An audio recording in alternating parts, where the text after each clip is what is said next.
Hello everyone. Now we will be doing the topic of vectors. In vectors, you must know how to add vectors, how to subtract vectors, how to take their dot product as well as cross product. About dot product and cross product, I will talk in the next hour. In this hour, we will focus on addition and subtraction of vector. You should be super comfortable with addition and subtraction of vector to get good marks in NEET. So without wasting time, let's start the topic of vectors. First thing we need to focus upon is what is the definition of vectors.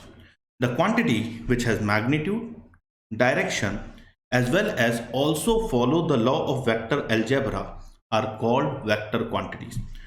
So for anything to qualify as a vector, it should have three properties. It should have magnitude, it should have direction, and it should follow the law of vector algebra. There are quantities that have magnitude and direction, but they still do not qualify as vector quantities. Why? Because they do not follow the law of vector algebra. So there are quantities that have magnitude and direction, but are not vector quantities like electric current, as it does not obey the law of vector algebra. Since current has both magnitude and direction, but it does not obey the law of vector algebra, it does not qualify as a vector quantity. So once again, what is required for a quantity to qualify as a vector quantity? It should have magnitude, it should have direction, it should follow the law of vector algebra. Let's move on. How do we represent a vector?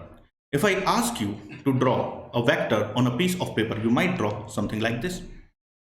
Here, the arrowhead gives the direction of the vector and the length of the vector represent its magnitude. So whenever we draw a vector on a piece of paper, the length of the vector represent its magnitude and the arrowhead represent its direction. The length of the vector represent its magnitude and the arrowhead represents its direction. So when we draw to same scale, a longer vector has greater magnitude. For example, you have got these two vectors drawn on a piece of paper on same scale. Then the longer vector will have more magnitude and the shorter vector will have less magnitude. One more thing we need to understand here. You can move a vector parallel to itself. You can move a vector parallel to itself keeping its magnitude same. It means that you can move a vector parallel to itself keeping its length constant. So here we have drawn a vector. I can move this vector parallel to itself keeping the length same, and that won't alter the vector.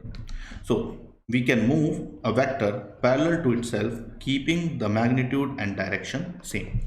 This statement is actually not true for all the vectors, but for our course of study we will assume this statement to be true, that you can move a vector parallel to itself keeping its magnitude and direction same.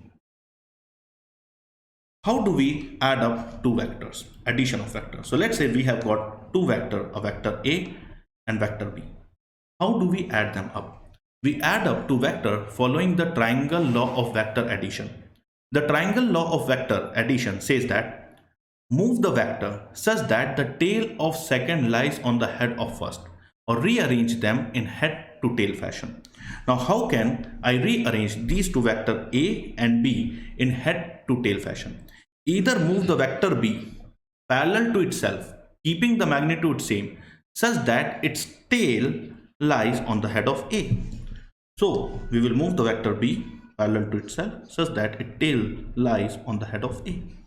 Or we can move the vector A such that the tail of vector A lies on the head of vector B. So we can move the vector A parallel to itself such that the tail of vector A lies on the head of vector B.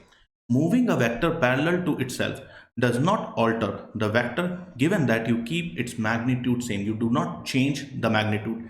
The length of the vector represents its magnitude. So rearrange the vector such that the tail of one lies on the head of another.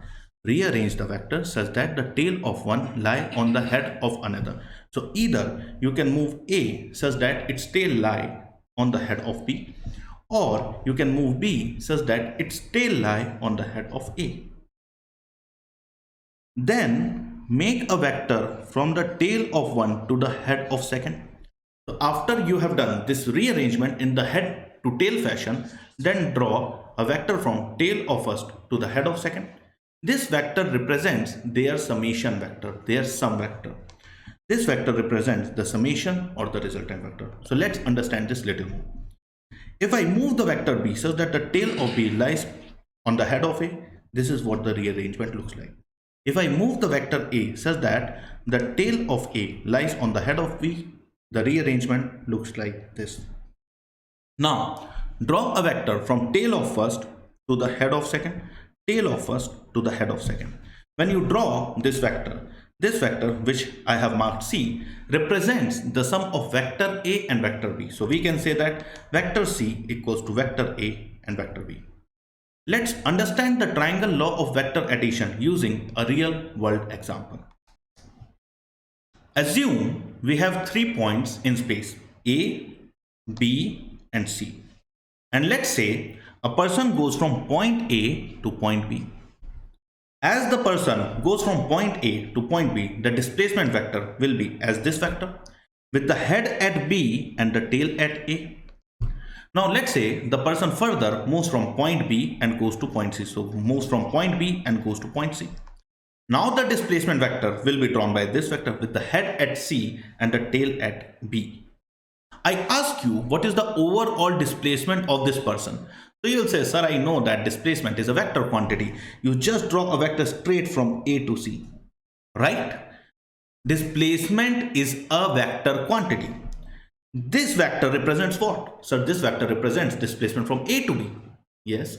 This vector represents what? So this vector represents displacement from B to C.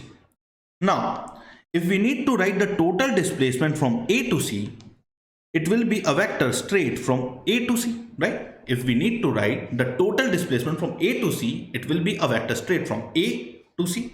Draw that vector. Can I say that the displacement from A to C is equal to displacement from A to B plus displacement from B to C? The displacement from A to C equals to displacement from A to B plus displacement from B to C. This itself is the triangle law. Notice that the vector A to B and vector B to C are connected in head to tail fashion. And the vector AC starts from the tail of first and goes to the head of last. So the vector AC represents the sum of vector AB and vector BC. So here we can say that vector AB plus vector BC equals to vector AC. Now what I want to emphasize here is that I haven't said that the length AB plus length BC equals to length AC. I haven't said it. Why? Let's say the length from A to B is X and the length from B to C is Y and the length directly from A to C is Z. Can I say that the length Z equals to length X plus length Y? No, this can't be correct. Why? From the property of triangle, we know that whenever we have a triangle, the sum of the length of two sides must be greater than the third side. The sum of the length of two sides must be greater than the third side. So I can say that X plus Y must be greater than Z. X plus Y can't be equal to Z, right? Okay, so now here, we need to understand that I am not saying that length AB plus length BC equals to length AC. What I am saying here is the vector AB plus vector BC equals to vector AC. Let's move on. So here we have got the same diagram. Displacement from AB plus displacement from B to C is same as the displacement from A to C. Also notice that vector AB and vector BC are connected in the head to tail fashion, while vector AC starts from the tail of first to the head of last. This itself is the triangle law of vector addition. Triangle law of vector addition tells us if you need to add up two vectors, rearrange them in the head to tail fashion. And the vector from tail of first to the head of last represents the summation vector. Now we will talk the same thing but for more number of vectors. Similarly, if a person goes from A to B, then B to C, then C to D. So person goes from A to B, then B to C, then C to D. You will say that the displacement from A to B will be given by this vector. Displacement from B to C will be given by this vector. Displacement from C to D will be given by this vector. If I ask you what is the overall displacement, you will say, sir, the overall displacement AD is a vector sum of each individual displacement. And the overall displacement will be a direct vector starting at A and going up to D. So you will say that the vector AD equals to vector AB plus vector BC plus vector CD. The overall displacement vector AD equals to vector AB plus vector BC plus vector CD. Again, I am saying here that vector AD equals to vector AB plus vector BC plus vector CD. What we have learned just now is itself called the Polygon law of vector addition. This is called the Polygon law of vector addition. What does it say exactly? If you need to add multiple vectors, rearrange all the vectors in the head to tail fashion. So what is the meaning of head to tail fashion? Notice that the head of the first vector and the tail of the second vector coincide. Similarly, the head of the second vector and the tail of the third vector coincide. So when you have got multiple vectors arranged in the head to tail fashion, and then you draw a vector from tail of first to the head of last, that vector represents the sum of all the vectors which are connected in the head to tail fashion. So again, here we have learned that vector AD equals to vector AB plus vector BC plus vector CD. Again, I am not at all saying that the length AD equals to length AB plus length BC plus length CD. From common sense, you know that the length AB plus length BC plus length CD will be more than the sum of these three lengths will be more than the length AD, right? So again, length AD is not equal to length AB plus length BC plus length CD. Okay. Now let's learn the Polygon law of vector addition. If we have multiple vectors, let's say vector A, vector B, vector C, vector D, and we need to find the resultant of the sum of these four vectors, then what to do? To add them, rearrange them in head to tail fashion. What is the meaning of head to tail fashion? The tail of second should lie on the head of first. The tail of third should lie on the head of second. The tail of fourth should lie on the head of third. Rearrange them in head to tail fashion. And then draw a vector from tail of first to the head of last. That vector represents the sum of all these vectors. So let's find out the sum of vector A plus vector B plus vector C plus vector D. I told you guys we can move a vector parallel to itself without changing the magnitude, and that does not change the vector. So first of all, let's redraw the vector A. Now let's place the vector B such that the tail of B lies on the head of A. Now let's draw the vector C such that the tail of C lies on the head of B. And now let's redraw the vector D such that the tail of D lies on the head of C. We have rearranged all the vectors, moving them parallel to themselves without changing their magnitude, and have rearranged them in head to tail fashion. Now draw a vector from tail of first to the head of last. Now this vector E represents the sum of all the vector A plus B plus C plus D. So vector E equals to vector A plus vector B plus vector C plus vector D. Here I will like to emphasize on one thing, that the order is irrelevant. What is the meaning of order is irrelevant? It doesn't matter that first you might have drawn C, and then you might have drawn D, and then you might have drawn B, and then you might have drawn A in the end. And then you might have drawn a vector from the tail of the first to the head of last. These two vectors, what I got here and what I will got in this case, will be parallel. They will have the same magnitude, hence they will represent the same vector. So the order in which you place them in head to tail fashion doesn't matter. For the sake of understanding, I place them in the order like A, B, and then C, and then D. You can do B plus C plus D plus A. You will get the same resultant as vector A plus B plus C plus D. Order is irrelevant. So let's move on. Let's talk about the scalar multiplication of a vector. First thing first. Can scalar quantities be negative? Can scalar quantities be negative? You might think that the answer is no. The answer is yes, a scalar quantity can be negative. Think of charge. We know that there are two types of charge. There is something called positive charge, there is something called negative charge.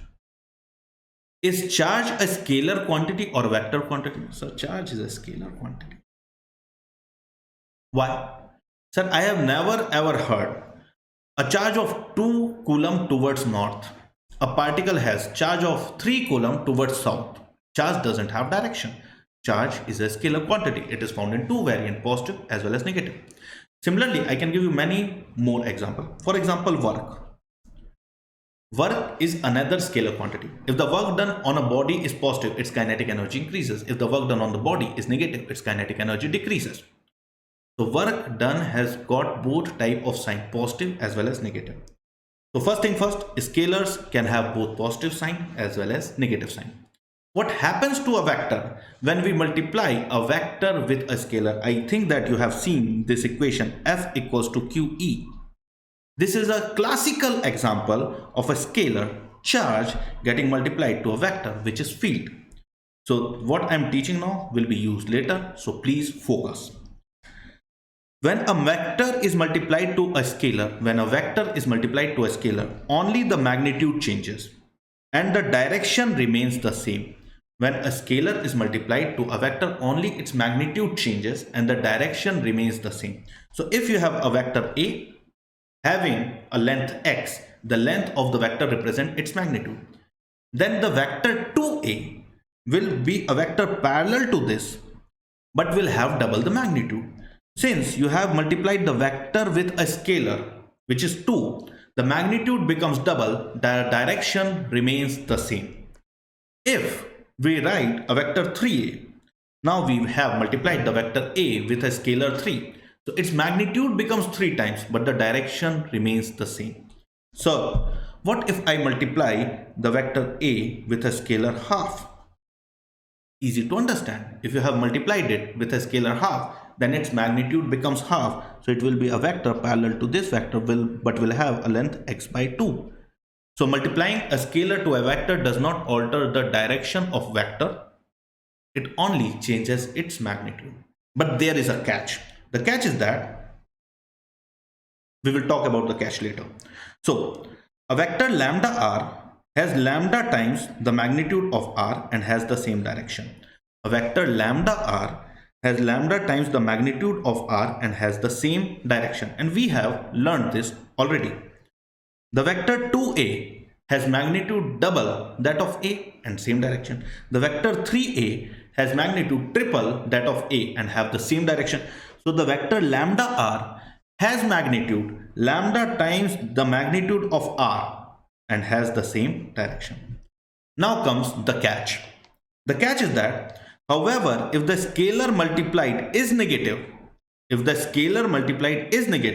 then the direction of vector flips. Means the vector becomes anti-parallel to itself. So if you have a vector a and you multiply it with a scalar minus 1. So you will say, if I multiply a vector a with a scalar minus 1, the vector becomes minus a. The vector minus a has the same magnitude as that of a, but it points in the opposite direction. So the vector minus a has the same length, the same magnitude, but it points in the opposite direction. Similarly, vector minus 2a will have double the length, but will point in the opposite direction. So, however, if the scalar multiplied is negative, the direction of the vector flips. Its direction becomes anti-parallel to the original vector. Vector with null resultant. Let's say a person goes from point A to point B, then point B to point C, then point C to point D, then point D to point E, and back from E to A. So I ask you, how will the individual displacement vectors will look like? You will say, sir, the displacement from A to B like this, B to C like this, C to D like this, D to E like this, E to A like this. Now I ask you, the person moved from A to B, then B to C, then C to D, then D to E, then E to A. The person is back at the same position from where the person has started. What is the overall displacement of person? You will say, sir, the overall displacement of this person is 0 because the person is back to square one, to the same place. Now, I want a conclusion from this particular diagram. So the conclusion is, if on rearranging the vectors in head to tail fashion, they form a closed loop, then the resultant of the vectors is 0.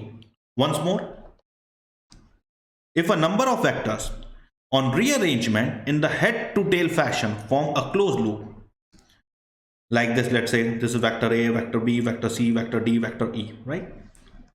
So if the vectors on rearrangement in head to tail fashion form a closed loop, then the resultant of the vector is 0. And to explain this, I have used the example of displacement.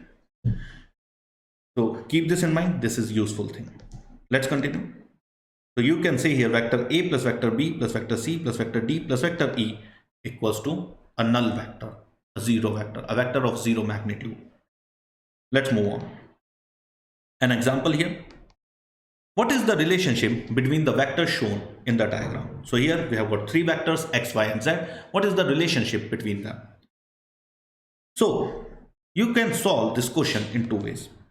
From the triangle law, you can say that, sir, see, the vector x plus vector y will be equal to vector z. So how do you see here? Vector x and vector y are connected in head to tail fashion, and the vector z originates from the tail of first and goes to the head of last. So vector x plus vector y will be equal to vector z. Okay, so you will say vector z equals to vector x plus vector y. But there is one more way to understand. You can say, sir, vector x and vector y are connected in head to tail fashion. Yes, this vector z is not at all connected in head to tail fashion. So I can think that I do not have a vector z. I have a vector minus z. Multiplying a vector with minus 1 keeps the magnitude same and flips it. Now I can see vector x, vector y, and vector minus z are connected in head to tail fashion. If vector x, vector y, and vector minus z are connected in head to tail fashion, then I can say that vector x plus vector y minus vector z should be equal to 0. Because if on rearranging the vectors in head to tail fashion they form a closed loop, their resultant is 0. So if vector x plus vector y minus vector z equals to 0, I can say that vector x plus vector y equals to vector z. The same thing, right? So let's see some example. Write the relationship between the vectors in each case. The first case. Here the figure shows us four vectors, vector A, B, C, and D. And we need to write what is the correlation between these four vectors. So if you look at the diagram carefully, on the head of A lies the tail of B. On the head of B lies the tail of C. On the head of C lies the head of D. So by looking at this figure, I can say the vector A, B, and C are connected in the head to tail fashion. And the vector D originates from the tail of A and end up at the head of C. So from the Polygon law of vector addition, I can say that vector A plus vector B plus vector C is equal to vector D. But this is not the method which I personally like. The method which I personally like is this. Rather than thinking of the vector D, think of the vector minus D. Minus D will be a vector which has the same magnitude as D, just flipped. Now, looking at this diagram, you can say that vector A, B, C and vector minus D form a closed loop. When n number of vectors on rearrangement in the head to tail fashion form a closed loop, their resultant is 0. So what I can say is vector A plus vector B plus vector C minus vector D equals to 0. And if vector A plus vector B plus vector C minus vector D equals to 0, taking this minus D to the right hand side, you get the same relation as we have already got from the Polygon law of vector addition. Personally, I use this method. Okay, let's see another example. What is the relationship between the vector A, B, C, and D? So here you can see the head of A lies on the tail of B, the head of B lies on the head of C, the head of D lies on the tail of C. So you will say A and B are connected in head to tail fashion, and D and C are also connected in head to tail fashion.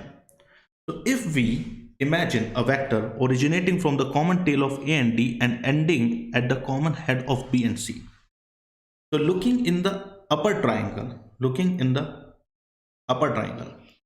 I can say that if I call this unknown vector as vector x, I can say that vector a plus vector b equals to vector x.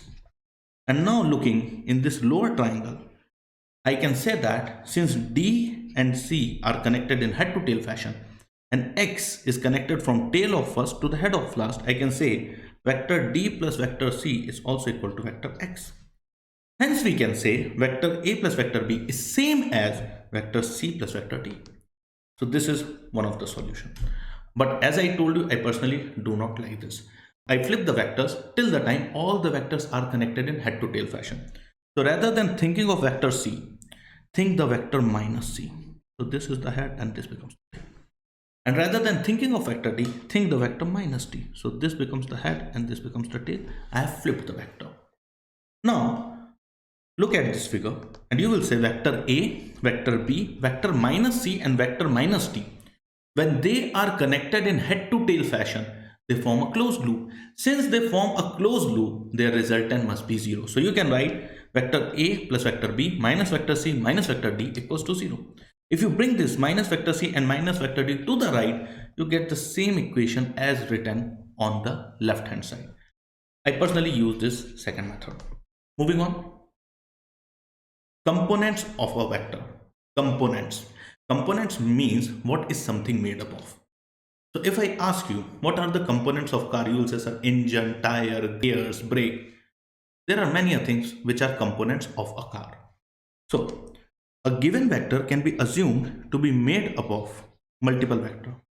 A given vector can be assumed to be resultant of multiple vectors. For example, think of a vector of 7 unit. You are thinking of a vector of 7 unit having a magnitude of 7 towards right. Somebody might say, no. This is not a vector of 7 unit. This is actually made up of two vectors. A vector of 5 and a vector of 2 pointing in the same direction. Since both the vectors are pointing in the same direction, their resultant comes out to be 7. Fair enough? Or somebody might say, no. This is actually made up of two vectors. A vector of 4 and a vector of 3. Since both the vector of 4 and 3 point in the same direction, their resultant appears to be 7. Or somebody might say, no, this is made up of 4 vectors. A vector of 4, a vector of 1, a vector of 1, a vector of 1. And this 4 plus 1 plus 1 plus 1 gives you a vector of 7 pointing towards right. Or somebody might say, no, this 7 is actually made up of two vectors, a vector of 8 towards right and a vector of 1 towards left. A vector of 8 towards right and a vector of 1 towards left add up to give you a vector of 7 towards right. Or somebody might say, no, a vector of 7 is actually made up of a vector of 4 towards right, a vector of 3 towards right, a vector of 2 upwards and a vector of 2 downwards. Since these two vectors of 2 and 2 cancel out each other, you get a net resultant of 7. So we can say, or we can assume a vector to be made up of infinite components. A vector can be broken down into infinite number of components.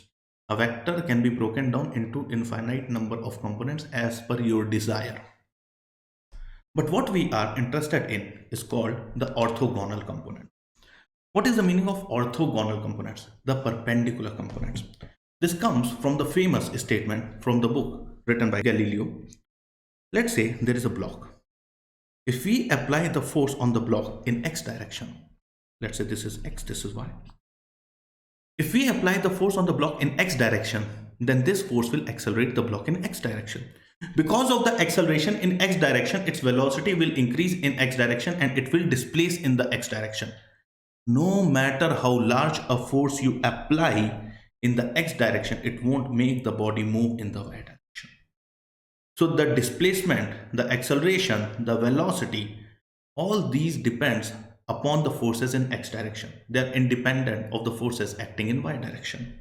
Similarly, if on a block we apply a force in y direction, this force in y direction will accelerate this in y direction, will increase its velocity in y direction, will make it displace in y direction. No matter how large a force you apply in y direction, that can't make the block displace in x direction. Hence, two mutually perpendicular directions are mutually independent. Hence, two mutually perpendicular directions are mutually independent. The velocity in x direction depends upon acceleration in x direction. The velocity in y direction depends upon acceleration in y direction. The velocity in y direction does not depend upon acceleration in x direction. The velocity in y direction does not depend upon acceleration in x direction. This is the basic meaning of two mutually perpendicular directions are mutually independent. So two mutually perpendicular directions are mutually independent. The velocity in x depends upon acceleration in x, not on the acceleration in y. So let's say this is our x and y axis. It is not at all necessary that the two mutually perpendicular direction you choose has to be horizontally and vertically. You just have to choose two mutually perpendicular direction. When we will do some questions based on projection on inclined plane, I will take the choice of axis one along the surface of incline and another perpendicular to surface of incline. So it is not at all necessary that you choose your two axis system along horizontal and vertical. You can choose them at some angle, but the two axes should be perpendicular. Or you can choose like this, x dash, y dash, or you can choose like this. So two mutually perpendicular directions are mutually independent. Here also we will say the velocity in x dash direction depends upon the acceleration in x dash direction. The velocity in x dash direction is independent of the acceleration in y dash direction. This is the basic meaning of the statement two mutually perpendicular directions are mutually independent. So now let's learn to take down components. It is useful in the world of physics to break down a vector into two orthogonal components. It is useful in the world of physics to break down a vector into two orthogonal components. Why? Because two mutually perpendicular directions are mutually independent. That's why. Let's understand more. So orthogonal vectors in a plane. Let's say we have a vector R and we wish to break it down into two components. This vector R can be assumed to be made up of a vector along x direction and a vector along y direction. Notice that the vector which I have kept along x and y, these two vectors are joined in head to tail fashion. So from the triangle law of vector addition, I can say that vector r equals to vector x plus vector y. I need not take the axes as horizontal and vertical. I might take them as some angle, but the two axes should be perpendicular. Or the same vector r can be assumed to be made up of a vector x dash and vector y dash. Notice that in both the cases I have kept the two axes perpendicular. So you can break down a vector into two mutually perpendicular directions. I can say from here that vector r can be written as vector x plus vector y, or the vector r can be written as vector x dash plus vector y dash. Let's understand what this means now further. If we have a right angle triangle of hypotenuse length r, and let's say the base length is x and the perpendicular length is y, you can write the base length and the perpendicular length in terms of hypotenuse length and the angle theta. From the basic definition of sine theta and cos theta, you can say that sine theta will be equal to perpendicular upon hypotenuse and cos theta equals to base upon hypotenuse. So we can write that x, which is base, is nothing but r cos theta, x, which is base is nothing but r cos theta, and perpendicular will be equal to r sine theta. So this length, base length, equals to r cos theta, and this perpendicular length y will be equal to r sine theta. We have already covered this in trigonometry, but just revising because we are learning how to take components of vectors. Let's move on. So let's take an example. If you have a vector of magnitude r and you wish to break it down into two mutually perpendicular directions, one let's say direction along x and one let's say direction along y. If the vector makes an angle theta with the x-axis, then the component along x will be given by r cos theta and the component along y will be given by r sine theta. With whichever axis the vector makes an angle theta, the component along that axis comes out to be r cos theta, and the component along the axis perpendicular to the axis with which angle is given comes out to be r sine theta. Just remember, with whichever axis the angle is given, along that axis, the component comes out to be r cos theta. Similarly, if we have the velocity, say of magnitude v at an angle theta with the x-axis. So let's say a particle has velocity v at an angle theta with the x-axis. Then the component of velocity along the x-axis will be v cos theta. And the component of velocity perpendicular to x-axis, that is the component of velocity along the y-axis, will be equal to v sin theta. So you can break down the velocity into component along x and y. So the component along x will be v cos theta and the component perpendicular to x will be v sin theta. One can assume that the particle has a velocity of v cos theta along x and v sin theta along y. If I ask you here, the particle displaces along the x direction because of which velocity? V cos theta or v sin theta? Two mutually perpendicular directions are mutually independent. The particle is not at all moving along the x direction because of the velocity in y direction. The particle moves in x direction because of the velocity component in the x direction, which is v cos theta. And this particle will displace in y direction because of the velocity component in y direction, which is v sin theta. So what we are going to do now is what I call the most important thing about vectors, that is subtraction of vectors. Many a time in physics, we are dealing with vector quantities. Now let's say you need to find average acceleration. To find average acceleration, you need change in velocity. To find the change in velocity, you have to know the final velocity minus the initial velocity. Similarly, if you are finding out average velocity, you need to find the change in position, because average velocity is change in position upon time taken. For that, you have to do final position minus initial position, and this is just the tip of the iceberg. Many application in physics requires vector subtraction, so you should be good at subtracting two vectors. So let's start. Let's say you have got two vectors, vector A and vector B, and for the sake of an equation, you need to find vector A minus vector B. If you need to find vector A minus vector B, what I tell students is, do not think that you are finding vector A minus vector B. Think that you are finding vector A plus minus vector B. You already know what is minus vector B. Minus vector B is a vector of the same magnitude as B, but flipped, pointing in the opposite direction. So think of vector A, think of vector minus B. What we are trying to do is, we are trying to do vector A plus minus times of vector B, which is as good as vector A minus vector B. Now to add vector A and vector minus B, we should rearrange them in head to tail fashion, as we have learned from the triangle law of vector addition. So rearranging them in head to tail fashion such that the tail of minus B lies on the head of A. So you draw them vector A, vector minus B, and the vector from tail of A to the head of B will represent the sum of vector A and vector minus B, which will be nothing but vector A minus vector B. So flipping a vector and adding is as good as subtracting. Once more, flipping a vector, so flip B and make it minus B. Flipping a vector and adding is as good as subtracting. So whichever vector has to be subtracted, just flip it and add it. Flipping and adding is as good as subtracting. Or you can say, so just flip the vector to be subtracted and add. So if you flip the vector to be subtracted and then add it, what you have done is the subtraction of vectors. Let's learn it more with some example.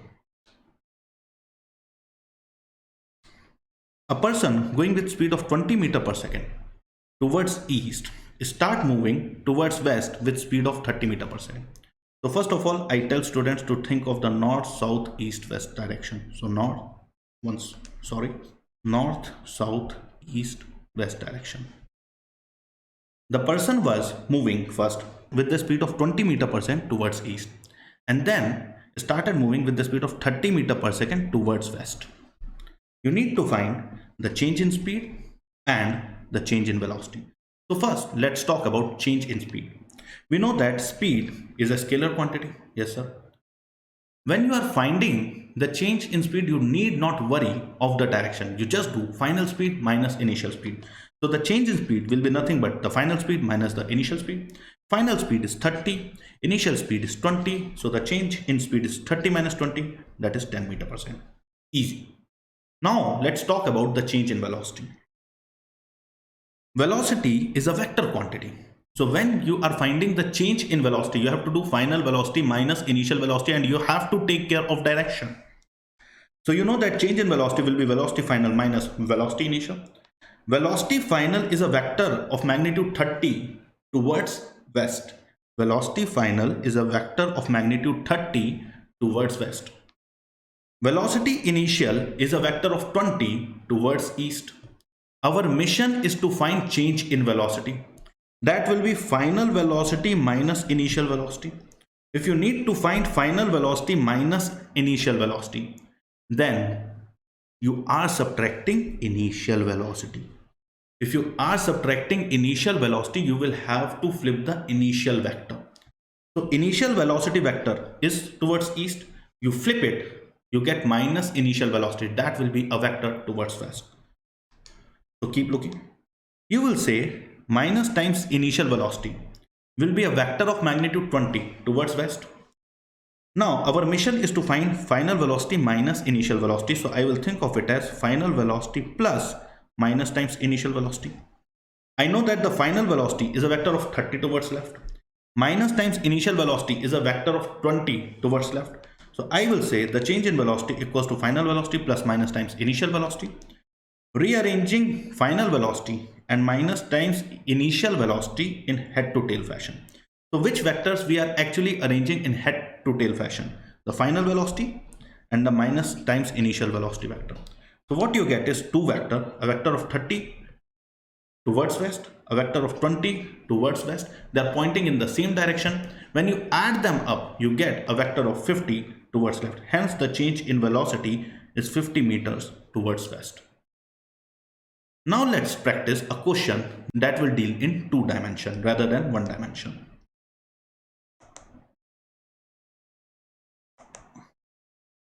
A car is moving with speed of 50 meters per second towards north, takes a left turn and moves with the same speed of 50 meters per second towards west.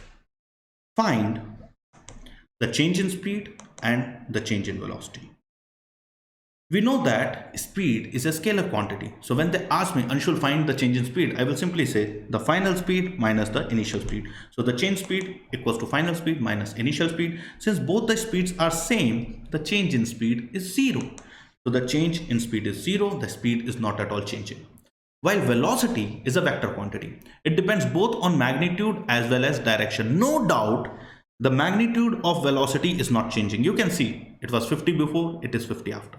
But the direction of velocity is changing.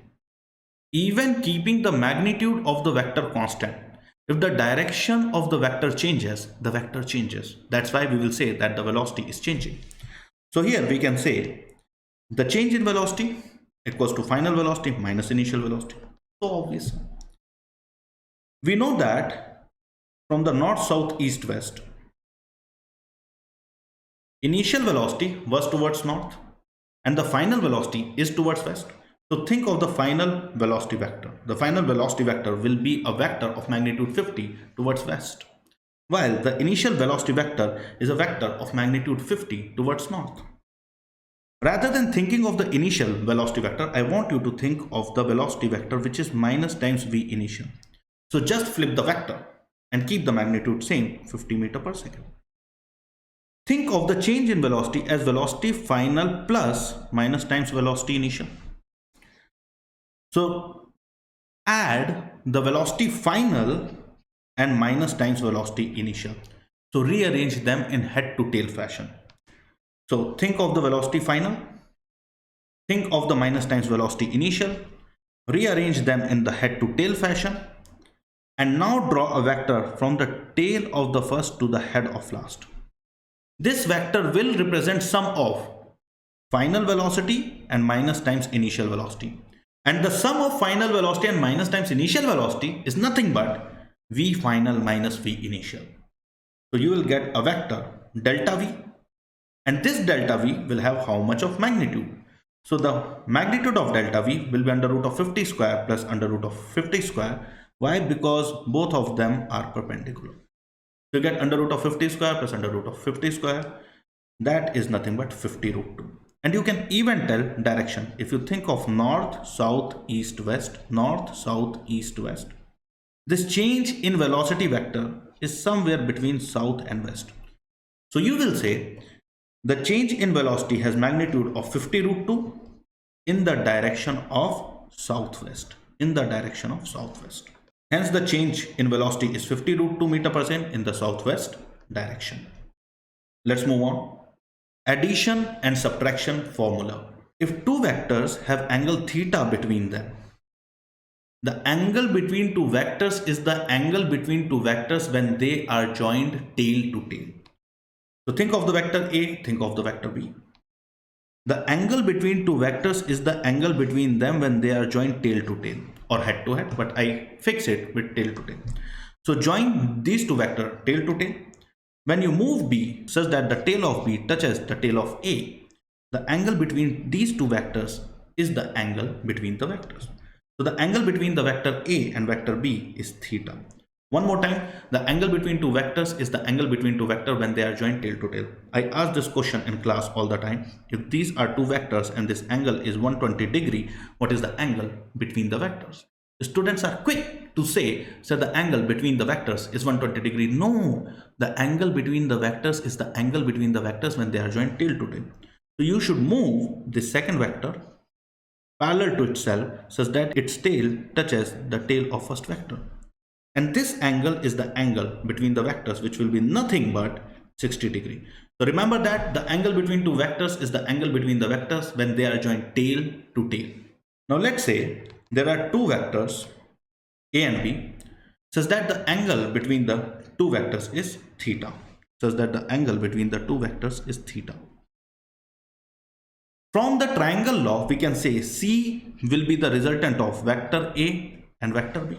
C will be the resultant of vector A and vector B.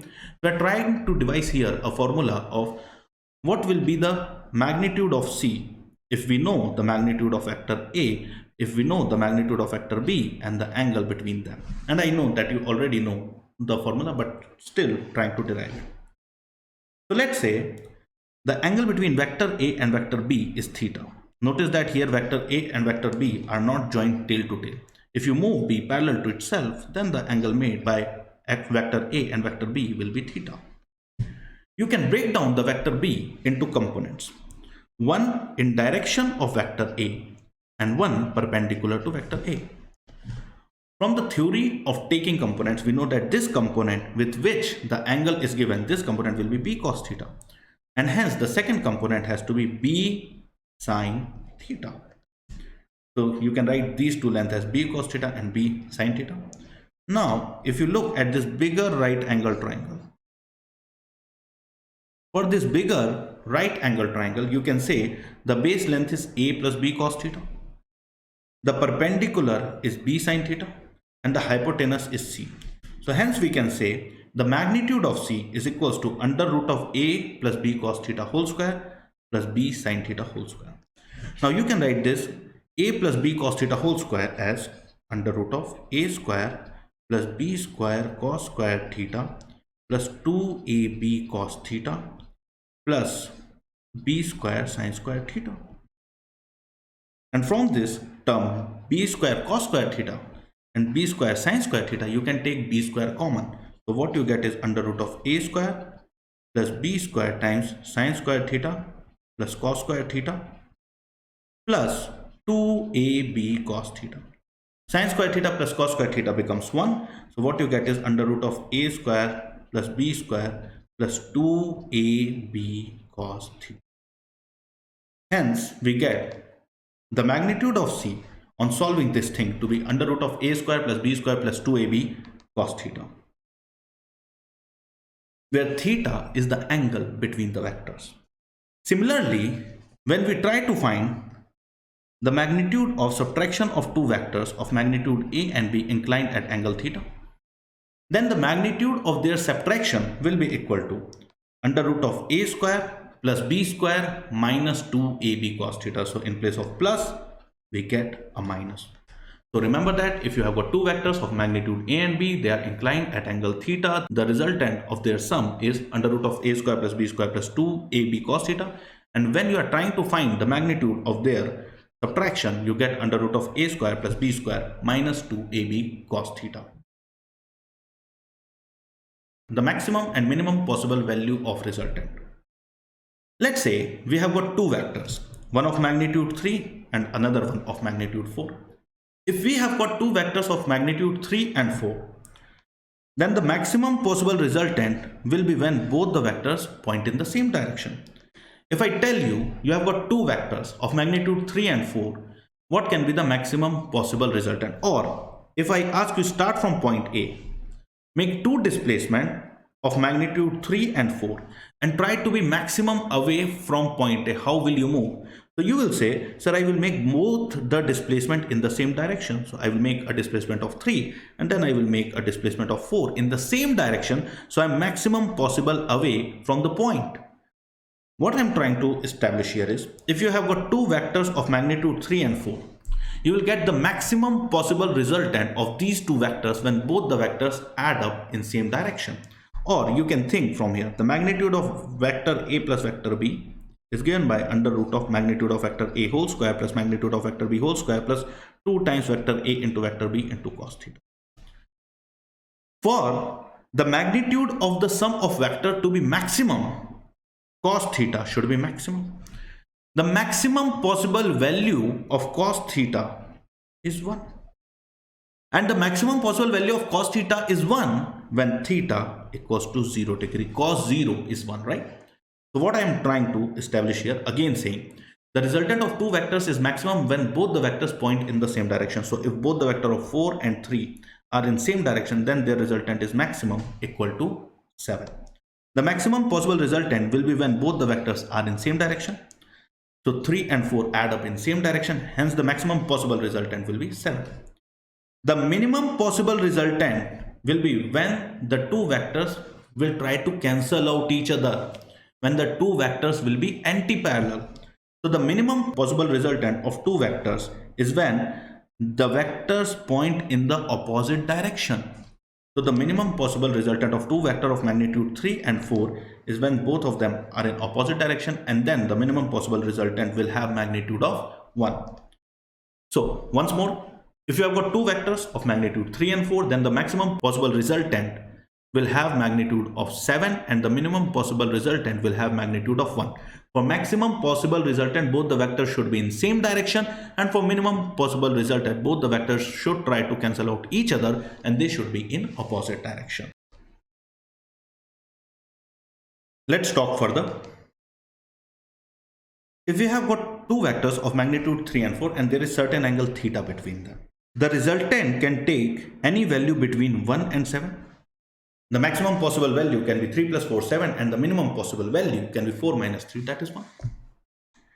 For theta equals to 0, when the angle between these two vectors is 0, they both point in the same direction. The resultant is maximum 7. For theta equals to 180 degree, when they both try to cancel out each other, the resultant is minimum equals to 1. By changing the angle between them, we can have any possible value of resultant between minimum and maximum. So by changing the angle between these two vectors, you can have any value between 7 and 1. The resultant can't be more than 7 or it can't be less than 1. Once more, by changing the angle between the vectors, we can have any value between 7 and 1. The resultant can't be more than 7 or the resultant can't be less than 1. So let's see an example to understand this. Can the resultant of two vectors of magnitude 4 unit and 6 unit be 3 unit? If two vectors have magnitude 4 unit and 6 unit, you will say the maximum possible resultant will be 6 unit plus 4 unit. That is 10 unit. And you will get the maximum possible resultant when the angle between the vectors is 0 degree, when both are in the same direction. The minimum possible resultant will be 6 unit minus 4 unit, that is 2 unit, and you will get 2 units when the angle between the vectors will be 180 degree, when they try to cancel out. So the resultant can have any value between 2 unit and 10 unit. So can the resultant be 3 unit? For a particular choice of angle between these two vectors of magnitude 4 and 6, yes, you can get the resultant to have a magnitude of 3 unit. If they ask you, determine the angle for which the magnitude of resultant is 3, you know that the magnitude of vector a plus vector b is equal to under root of a square plus b square plus 2ab cos theta. If you need to find the value of theta for which the resultant value of these two vectors of 6 and 4 is 3, just substitute the magnitude of resultant is 3 equals to under root of 6 square plus 4 square plus 2 into 6 into 4 into cos theta. And from here you can solve for cos theta if required. Moving on. Which of the following vectors can add to 0 resultant? Which of the following vectors can add to 0 resultant? And here are some options. The question is, can the vector of 6, 8 and 10 add up to 0 resultant? Think of the vector of 6 and 8. For 6 and 8, the maximum possible resultant is 14. The minimum possible resultant is 2. If 6, 8 and 10 cancel out each other, this means that the resultant of 6 and 8 should be equal and opposite to 10. Then only the resultant of 6, 8, which will be 10, will be able to cancel out 10. So can the resultant of 6 and 8 be 10? Yes, sir. The resultant of 6 and 8 can be anywhere between 2 and 14. So yes, it can have magnitude of 10. And if the resultant of 6 and 8 has a magnitude of 10 in the direction opposite to the third vector 10, then they will cancel out. So yes, these three vectors can add up to 0. Now let's see the next case. 2, 4 and 10. The maximum possible resultant of 2 and 4 is 6. The minimum possible resultant of 2 and 4 is 2. Can 2 and 4 create a vector which can balance a vector of 10? No. The maximum possible resultant of 2 and 4 is 6. Even at their maximum possible strength, they can't balance a vector of 10. That's why the resultant can't be 0. Let's see the next example. If the three vectors have magnitude 3, 8 and 2, can the resultant be 0? The maximum possible resultant for 3 and 8 is 11 when they are in same direction, and the minimum is 5 when they are in opposite direction. Can two vectors of 3 and 8 produce a vector of 2 in the direction opposite to the third vector of magnitude 2 so as to balance it? No, sir. The minimum possible resultant of 3 and 8 is 5 and the maximum is 11. So 3 and 8 are incapable of producing a vector of 2 in the direction opposite to the third vector of 2, so that they will cancel out. Not possible, sir. That's why these three forces can't add up to 0. I will tell you another trick. Remember how I said if n number of vectors, if rearrangement in head to tail fashion, form a closed loop, then their resultant is 0. And remember how I said that if you ever get a triangle and let's say the three side lengths are x, y and z, this is the property of a triangle. The sum of the length of two sides has to be greater than the third side. So using this, we can say for multiple vector to give 0 resultant, they should arrange to form a closed loop. And to form a triangle, the sum of any two sides should be greater than third. The sum of any two sides should be greater than third. So if I do 6 plus 8, it is more than 10, possible. If I do 10 plus 8, it is more than 6, possible. If I do 6 plus 10, 16, it is more than 8, possible. Similarly, if I do 2 plus 4, it is less than 10. So 2, 4 and 10, three lengths of 2, 4 and 10 unit can't make a triangle. That's why they can't form a closed loop. That's why their resultant can't be 0. Similarly, 3, 8 and 2, can they form a triangle? 3 plus 2 is less than 8. The sum of two sides should be greater than the third side. Since 3 plus 2 is less than 8, it's 5. They can't form a triangle. Hence, the resultant can't be 0. So for first one, resultant can be 0. For second one and third one, resultant can't be 0. So 6, 8 and 10 is possible, other two are not possible. Now let's talk about zero resultant. If two vectors of same magnitude point in opposite direction, their resultant will be 0. So obvious, sir, if you have got two vectors of same magnitude pointing in opposite direction, their resultant has to be 0. They will cancel out each other. Similarly, if three vectors of same magnitude point at an angle of 120 degree amongst them, their resultant is 0.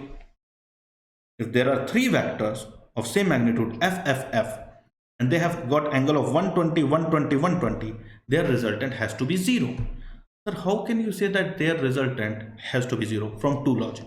Logic number 1, from symmetry. Here, it has got a planar symmetry.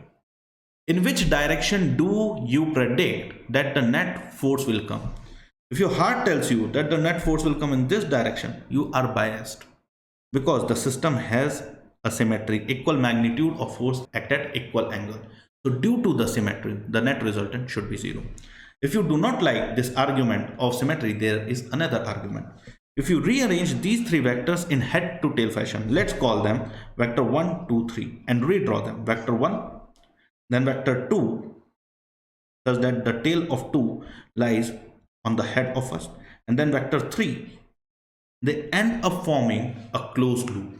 They end up forming an equilateral triangle, because all three have same magnitude, so all three have same length. So when you rearrange them in head to tail fashion, what you get is an equilateral triangle, and as they form a closed loop, their resultant has to be 0.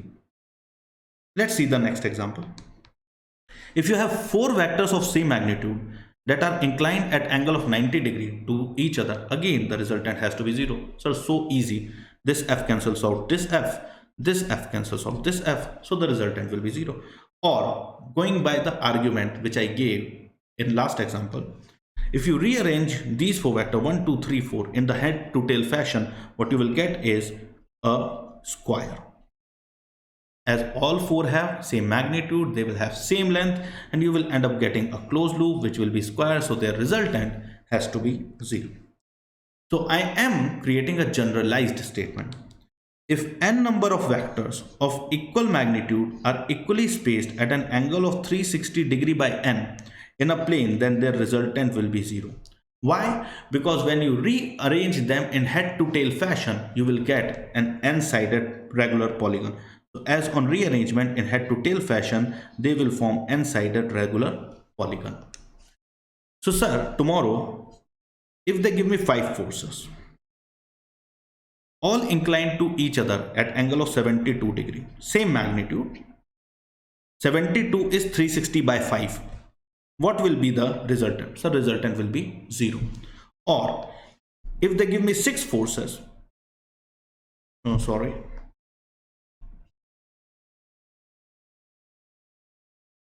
each inclined at angle of 360 by 6, that is 60 degree, then what will be the resultant of these 6 forces? Sir, again 0. Why? Sir, because when I rearrange them in head to tail fashion, they will form a closed hexagon. So moving on, there is one important theorem called Lami's theorem. We will learn Lami's theorem and then we will practice its application. So if the resultant of 3 forces F1, F2 and F3 is 0, if the resultant of 3 forces F1, F2 and F3 is 0, which are acting in a plane. So let's say here are the 3 forces F1, F2 and F3.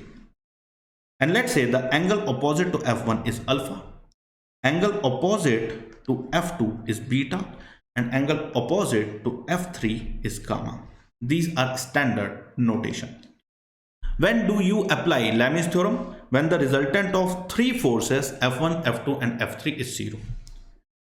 So if the system is in equilibrium, if the net force is 0, then we can say that if F1 plus F2 plus F3 is 0, then on rearrangement in the head to tail fashion, we should form a triangle, right? So Lami's theorem actually comes from the sine law, and it is a simple theorem.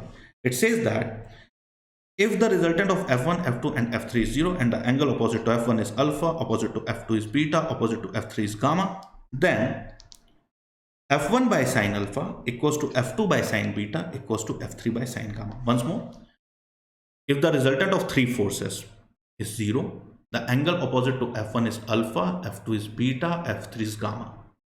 Then f1 by sine alpha equals to f2 by sine beta equals to f3 by sine gamma. Where can you use Lami's theorem? Two conditions. Condition number 1, three forces should act, three vectors. Condition number 2, their resultant should be 0. You can't apply Lami's theorem at a place where the resultant of the three forces is non-zero. So remember that if three forces f1, f2, f3 are in equilibrium, then f1 by sine alpha equals to f2 by sine beta equals to f3 by sine gamma. I know that students do not like using Lami's theorem, and the simple reason is that here you have to deal with obtuse angle, right?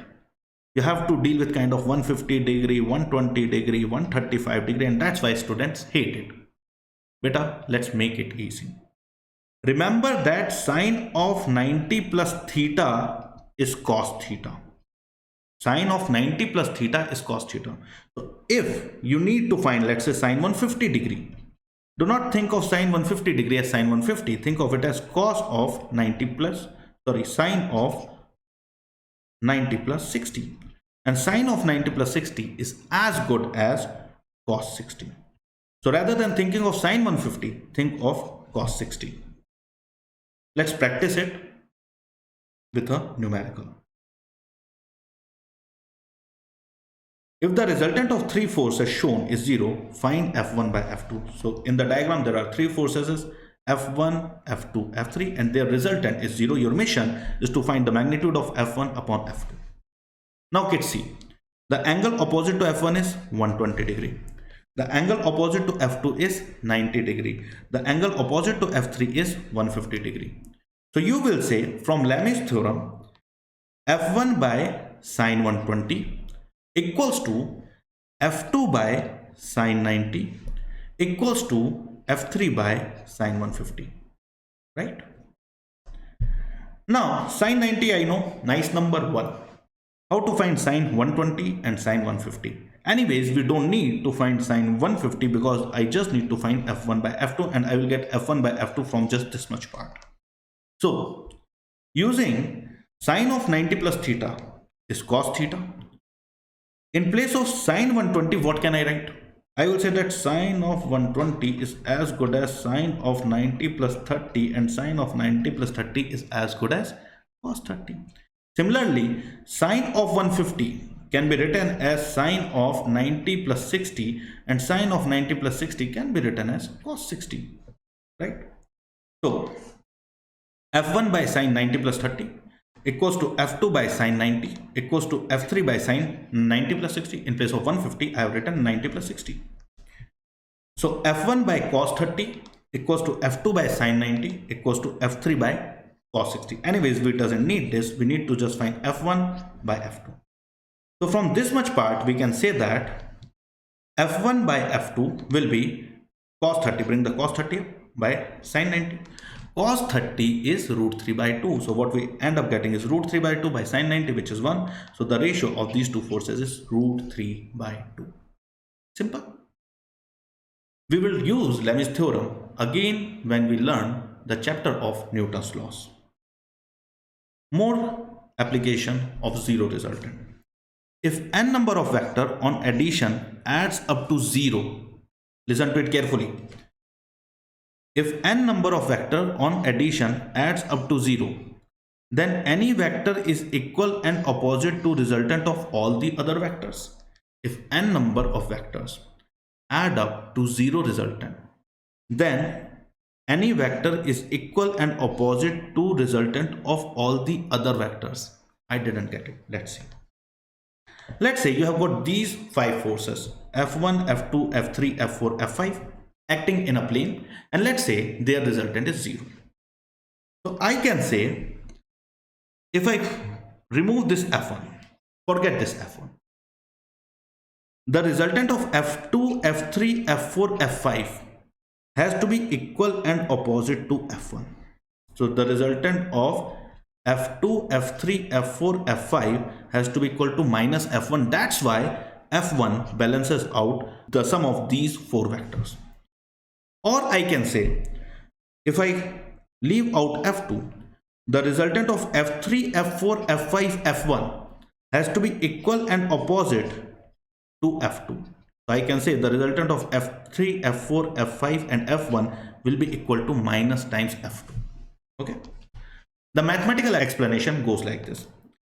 If the resultant of these 5 vectors is 0, then I can say vector f1 plus vector f2 plus vector f3 plus vector f4 plus vector f5 has to be equal to 0 vector. So I can say that the vector f1 is minus times the sum of other 4 vectors. So read the statement again. If n vectors on addition adds up to 0, then any vector is equal and opposite to the resultant of all the other vectors. So any vector is equal and opposite to the resultant of all the other vectors. That's what it is trying to say. Important. Let's use it in a question.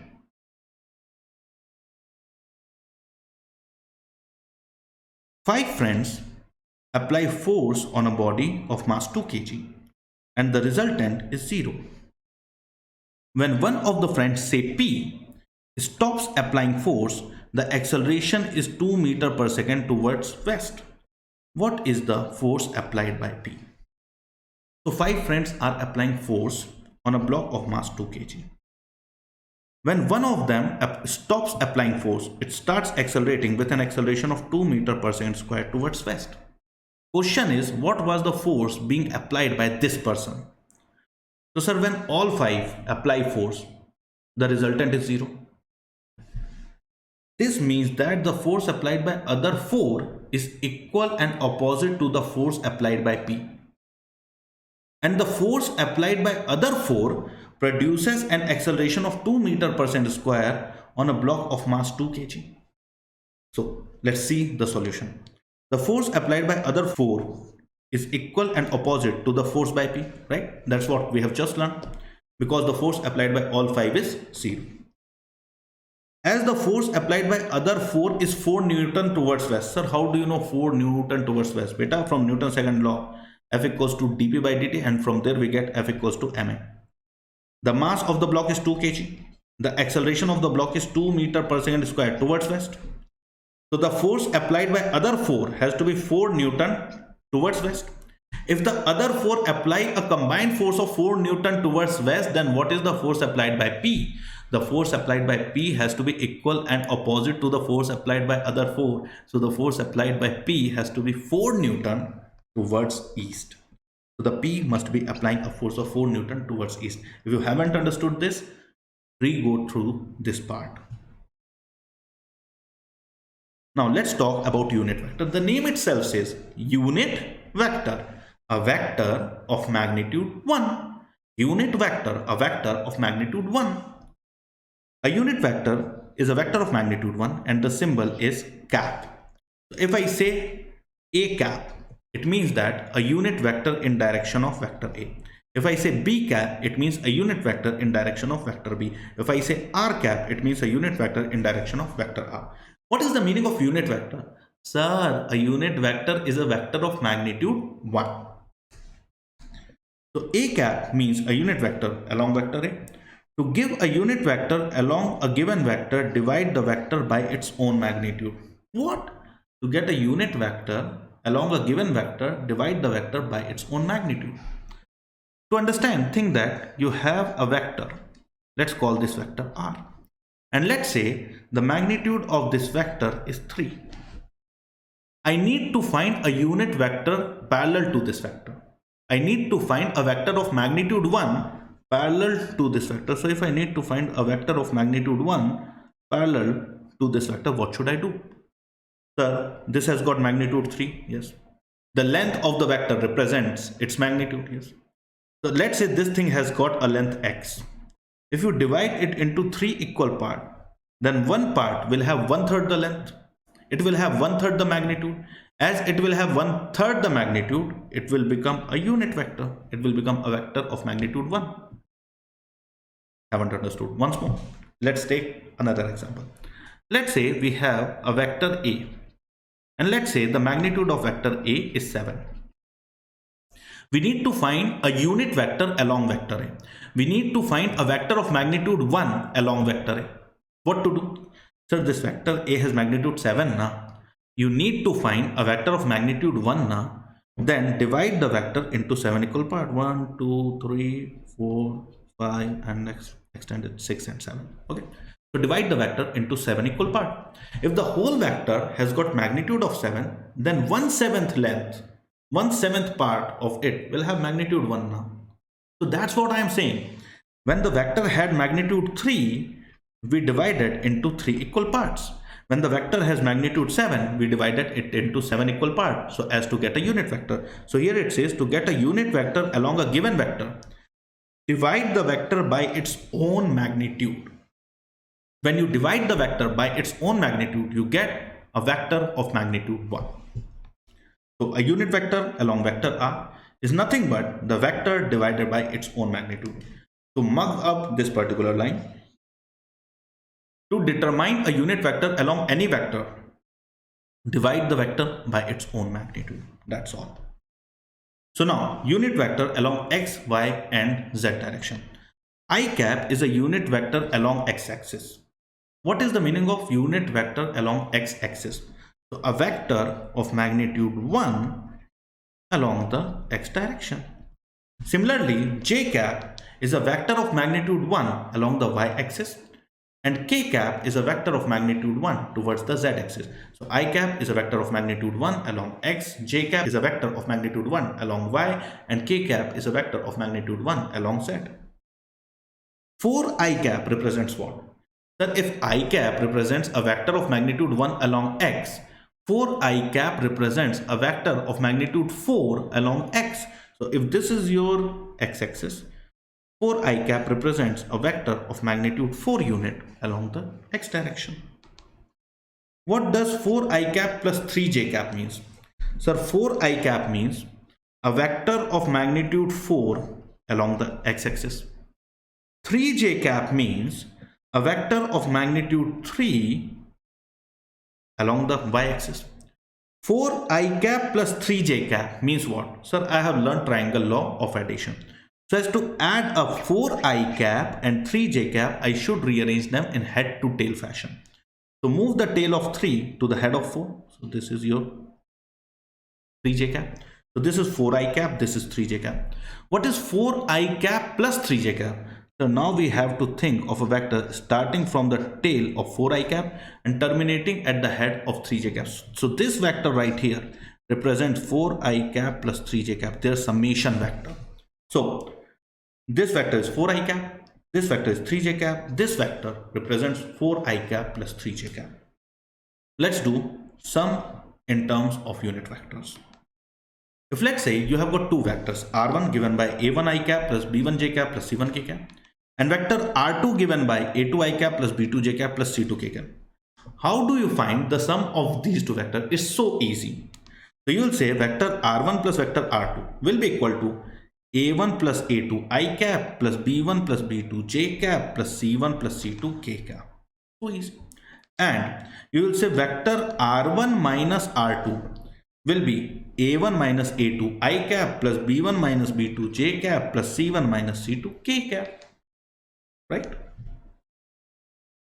So question is, if vector A equals to 2I cap plus 3j cap and vector B equals to I cap minus j cap, find vector A plus 3 times of vector B. So if vector A is, find vector A plus 3 times of vector. Vector A is 2I cap plus 3j cap. Vector B is I cap minus j cap. So vector A plus 3 times of vector B will be vector A plus 3 times of vector B. Simple. Write vector A, 2I cap plus 3j cap. Write 3 times of vector B. So 3 times of I cap minus j cap. 2I cap plus 3j cap plus 3 times of I cap minus j cap gives you 2I cap plus 3j cap plus 3I cap minus 3j cap. This plus 3j cap and minus 3j cap gets vanished. So what you end up with is nothing but 5I cap. Easy thing, right? Let's move on. Magnitude of a vector. This is something you have to remember by heart. The magnitude of a vector ai cap plus bj cap plus ck cap is nothing but under root of a square plus b square plus c square. To make you understand this, I use the case of a cuboid.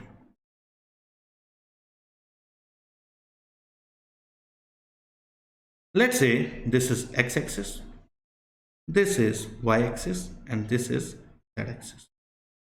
Think of ai cap, so a vector of magnitude a along the x-axis. Then think of bj cap, a vector of magnitude b along the y-axis. Then think of ck cap, a vector of magnitude c along the z-axis. When you add up these three vectors, ai cap plus bj cap plus ck cap, so length is a, b and c, the resultant will be a vector from tail of first to the head of last. This is 3D. We know that if we have a cuboid of length L, width b and height h, the length of its body diagonal is under root of L square plus b square plus h square. Here we have a cuboid of length a, width c and height b.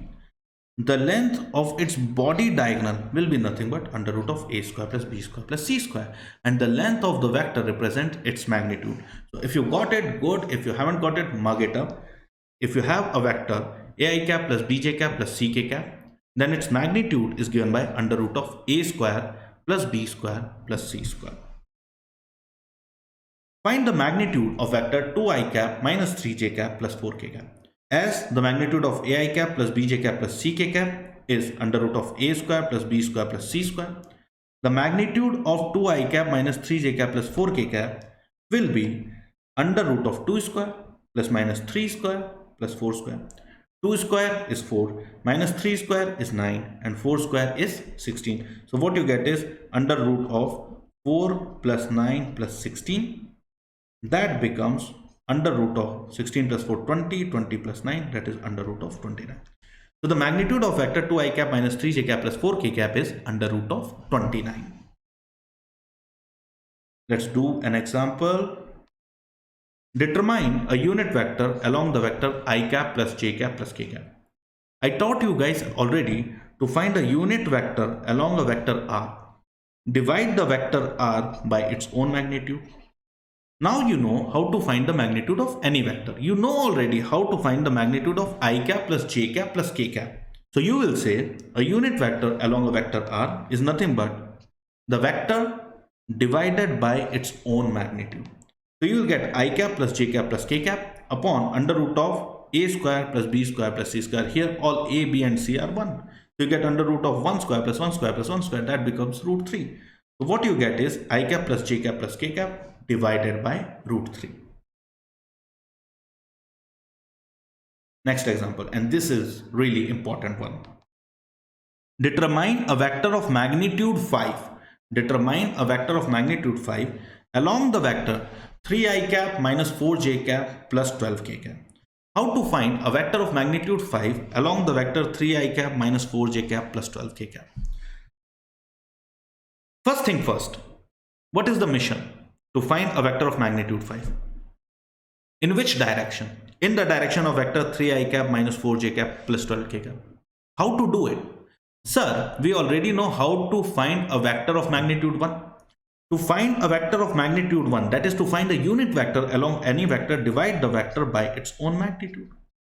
So when you divide the vector by its own magnitude, you get a vector of magnitude 1. So let's first find a unit vector along this vector. To find the unit vector along this vector, divide it with its own magnitude. And the magnitude of 3i cap minus 4j cap plus 12k cap is under root of 3 square plus minus 4 square plus 12 square. So unit vector along the vector 3i cap minus 4j cap plus 12k cap will be given by the vector divided by its own magnitude. Now under root of 3 square plus 4 square plus 12 square will be under root of 9 plus 16 plus 144. That becomes under root of 16 plus 144 gives you 160, 160 plus 9 gives you 169. And under root of 169 is 13. So what you get is 3i cap minus 4j cap plus 12k cap by 13. It's okay till here. Sir, what? You have found a vector of magnitude 1, unit vector. What we need is a vector of magnitude 5. Beta, once you have found a vector of magnitude 1, game over.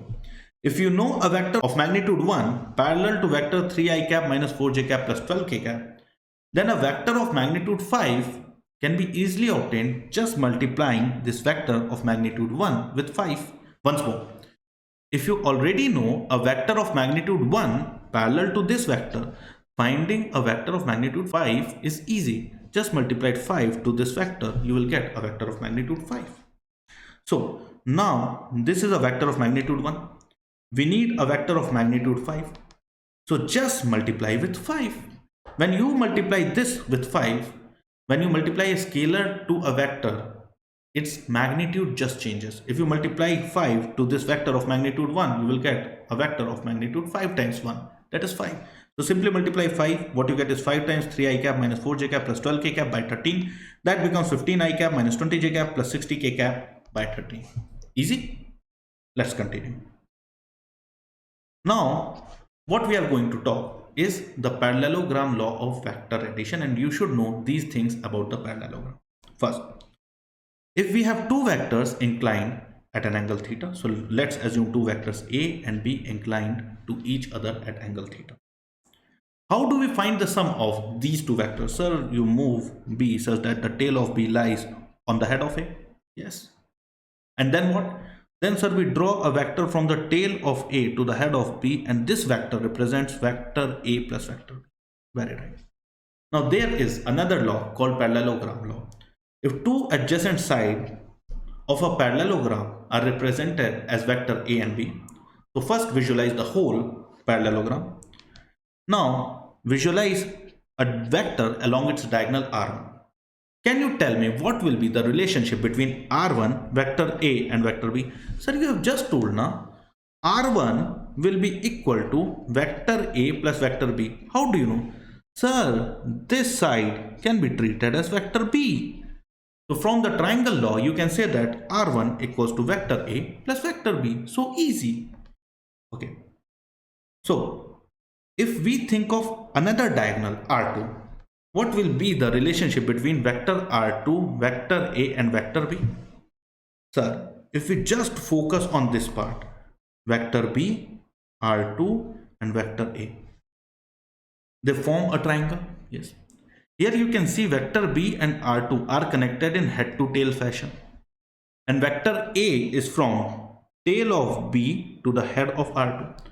Just tell me what is the relationship between vector A, vector B and R2. So you will say vector B plus R2 equals to vector A, or vector R2 has to be equal to vector A minus vector B. So once you know that vector R1 will be vector A plus vector B and vector R2 will be vector A minus vector B, you know something. And the two vectors are assumed to be two sides of parallelogram. So there are two vectors A and B and they are assumed to be two sides of parallelogram. If the two diagonals are represented by R1 and R2, then the vector R1 is nothing but vector A plus vector B, and the vector R2 is nothing but vector A minus vector B. So vector R1 equals to vector A plus vector B and vector R2 equals to vector A minus vector B. Easy. Now let's say we have got this parallelogram with the two side lengths A and B and the two diagonal lengths D1 and D2. D1 you can see is longer diagonal and D2 you can see is shorter diagonal. If I tell you tomorrow that we have got this parallelogram with the side length of, let's say, 5 unit and 4 unit, and let's say this angle is 60 degree. Can you tell me the length of longer diagonal and the length of shorter diagonal? Since you know that D1 represents the sum of the vector, so the magnitude of D1 will be same as the magnitude of the resultant of the two vector A and B. So you can say from addition and subtraction formula, the magnitude of D1 will be same as under root of A square plus B square plus 2AB cos theta. while d2 represents vector A minus vector B. So the length d2 can be written directly from the addition and subtraction formula to be under root of a square plus b square minus 2ab cos theta. So here we have got how to find the length of two diagonals. One more thing, under which condition the two diagonals of a parallelogram will be perpendicular? Under which condition the two diagonals of a parallelogram will be perpendicular? For the two diagonals to be perpendicular. In which type of parallelogram the two diagonals are perpendicular? So we say the two diagonals are perpendicular in a special type of parallelogram, and that parallelogram is called rhombus. If you have a rhombus, which is a parallelogram with equal sides, then the two diagonals comes out to be perpendicular to each other. In case of rhombus, the two diagonals come out to be perpendicular to each other. So for the two diagonals to be perpendicular, vector A plus vector B should be perpendicular to vector A minus vector B, because D1 represents the sum of vector and D2 represents their difference. This happens when the parallelogram is a rhombus. That is when the magnitude of vector A equals to magnitude of vector B. So the question comes in paper only on this much part. If the sum and difference of two vectors are perpendicular to each other, what is the relationship between their magnitude? So if the sum D1 and difference D2 of two vectors are perpendicular to each other, this will happen when the parallelogram is a rhombus. And for parallelogram to be rhombus, the magnitude of A should be equal to magnitude of B. So the sum and difference of two vectors are perpendicular when the two vectors are of same magnitude. This is important fact. Keep this in mind. Question gets framed on this all the time. So moving on. Vectors of same magnitude. This is a simple yet very important heading. What if you have two vectors of same magnitude? If two vectors of same magnitude are inclined to each other at angle theta are added. So think of two vectors having magnitude r and r. They are inclined to each other at angle theta and they are added. This will be really useful when you have to find, let's say you have got three charges and you need to find the force on one of the charge due to other two. So the forces have same magnitude but they have some angle between them. As force is a vector quantity, they should be added vectorially. So there this formula becomes really handy. So remember it. And it is easy to remember. So if you have got two vectors of same magnitude r and r inclined to each other at angle theta and you wish to find their resultant, what to do? First of all, because of symmetry, since I know that these two vectors have same magnitude, their resultant will be exactly midway. Right? Exactly between them. Somewhere here. So think of this angle divided into two equal parts. Okay, the upper half theta by 2, the lower half theta by 2. Then divide this vector r and this vector r into components along the line of symmetry and perpendicular to line of symmetry. So when you break down these two vectors r and r, you get the components to be here r cos theta by 2, r cos theta by 2. Here r sin theta by 2, r sin theta by 2. Once more, as both the angle are theta by 2, theta by 2. When you break down this vector r, here you get r cos theta by 2. Here you get r sin theta by 2. Similarly, on taking component of second vector, here you get r cos theta by 2. And here you get r sin theta by 2. Now, rather than thinking of these two vectors r and r, think of these four vectors r cos theta by 2, r cos theta by 2, r sin theta by 2, r sin theta by 2. These two vectors of r sin theta by 2 are in opposite direction, so they will cancel out each other. So what will be the resultant of these two vectors? You will say, sir, this will be 2r cos theta by. So if you have got two vectors of magnitude r and r inclined at angle theta, their resultant comes out to be 2r cos theta by 2. Another way to remember this is, if you have got two vectors of magnitude r and r inclined at angle theta, from the sum formula, you will say resultant will be under root of r square plus 2r square cos theta. So that will be under root of 2r square plus 2r square cos theta. That will be equals to under root of 2r square times 1 plus cos theta. And I taught you guys under the heading of super important formula, one can write 1 plus cos theta as 2 cos square theta by 2. So here 2 becomes 2 square, you already have r square, you already have cos square. So what you get is from this under root outside is 2r cos theta by 2. Now what I want you guys is mug this up. If you have got two vectors of same magnitude r and r inclined at angle theta, then their resultant is 2r cos theta by 2. Similarly, sometimes you need to find the difference of two vectors inclined at angle theta having the same magnitude. Like when in circular motion, when a particle goes from point A to point B, you need to find this displacement. There the difference formula helps. So if you have got two vectors of same magnitude, if two vectors of same magnitude are inclined at angle theta are subtracted, if you need to find their difference. So think of two vectors of magnitude r and r inclined at angle theta. You need to find their subtraction. So you need to find this length. How to find this length? From the parallelogram we have learned this length represents the difference, right? So how to find this length? It's quite easy. To find this length, first of all, drop a perpendicular from the apex. Now you will get two equal angle theta by 2, theta by 2. Now look into this right angle triangle, right? For this right angle triangle, hypotenuse is r, angle is theta by 2, and this side is perpendicular. So can you tell me what will be this length? So this length will be r sine theta by 2. And if you look at the upper right angle triangle, you will again say the hypotenuse is r, the angle is theta by 2. So this length is r sine theta by 2. So when you are subtracting the two vectors of same magnitude r inclined at angle theta, the resultant has a magnitude r sine theta by 2 plus r sine theta by 2. That is nothing but 2r sine theta by 2. And using the difference formula also, you will say the magnitude of resultant will be r square plus r square minus 2r square cos theta. So that becomes under root of 2r square times 1 minus cos theta.